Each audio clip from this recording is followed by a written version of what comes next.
السلام علیکم ناظرین، بزنس نیوز میں آپ کو خوش آمدید کہتے ہیں۔ میں ہوں نعمت خان زمری۔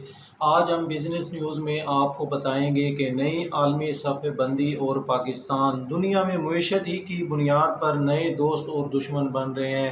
یعنی کہ جو عالمی دنیا کی صفحہ بندیاں بن رہی ہیں وہ معیشت کی بنیاد پر بن رہی ہیں۔ تو جنوبی کوریا نے مرکزی کردار ادا کیا، گو کہ جاپان کو کم جونگ ینگ سے بہت سی شکایات تھی، لیکن شنزو آبے ٹرمپ کے سب سے اہم اتحادی بن کر کھڑے ہو گئے۔ اسے شنزو بھی اقتدار سے رخصت ہو چکے ہیں اور ٹرمپ بھی۔ جو بائیڈن کو جاپان کی غیر ملکی اہمیت کی پوری طرح ادراک ہے، کیونکہ وہ اوباما دور میں اس منصوبے میں شامل رہ چکے ہیں، جس کا مقصد امریکہ کے مشرقی وسطی اور مغربی ایشیا کے بجائے جنوب مغربی چین اور اوباما نے اس سلسلے میں کچھ بنیادی اقدامات بھی کیے، جس کے تحت ایک طرف جاپان کو دوبارہ فوجی قوت بننے میں مدد کی گئی تو دوسری طرف اسے بھارت کے قریب لانے کی بھی کوشش کی گئی۔ امریکہ کا خیال ہے کہ اس کا چین سے اصل مقابلہ مشرقی ایشیا میں ہی ہوگا، اس لیے وہ چاہتا ہے کہ بھارت سے لے کر جاپان تک اتحادیوں کا ایک ایسا مضبوط گروپ بن جائے گا جو چین کی بڑھتی طاقت کو آگے باندھ سکے۔ اس لیے جو بائیڈن نے سب سے پہلے بھارتی وزیر اعظم نریندر مودی سے ٹیلی فونک رابطہ کیا۔ اس سے صاف ظاہر ہوتا ہے کہ اگر بھارت امریکہ کی اس پالیسی کا ساتھ دیتا ہے تو اس سے بہت ہی رعایتیں دی جا سکتی ہیں۔ تاہم سوال یہ کیا جاتا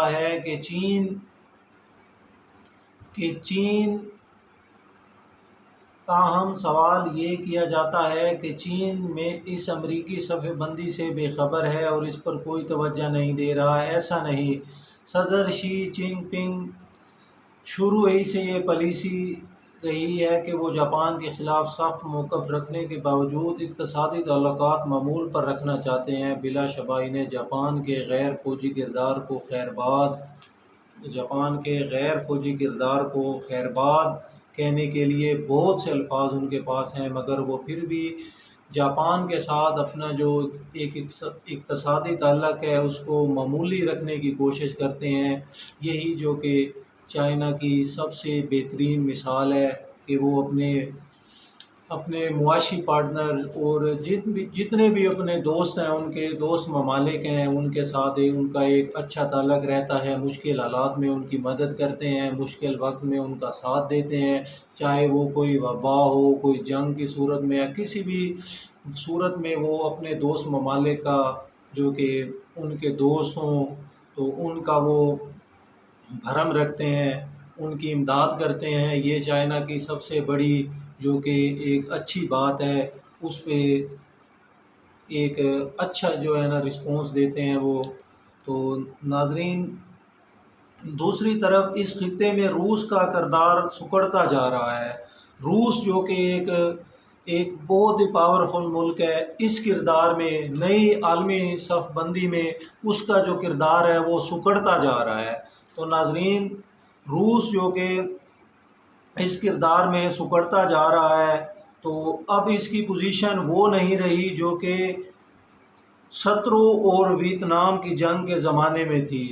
ویتنام کے جنگ کے زمانے میں جو روس کی پاور تھی، اب وہ روس نہیں رہا۔ اب روس کی جو ہے نا پاور وہ کم ہوتی جا رہی ہے اور روس معاشی اور ہر لحاظ سے جو کہ کاروباری لحاظ سے سکڑتا جا رہا ہے۔ تو ناظرین، روس کے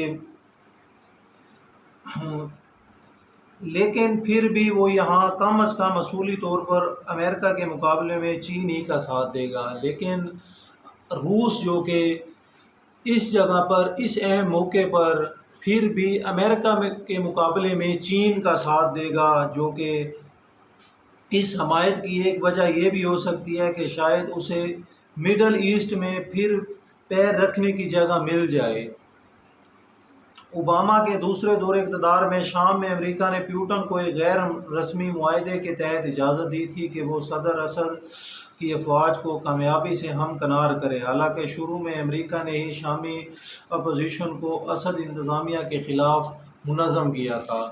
ناظرین، یہ تھی نئی عالمی صف بندیاں جو کہ دنیا میں معیشت ہی کی بنیاد پر نئی عالمی صف بندیاں ہوتی ہیں۔ ناظرین، بزنس نیوز میں کل تک کے لیے اجازت دیں۔ اللہ نگہبان۔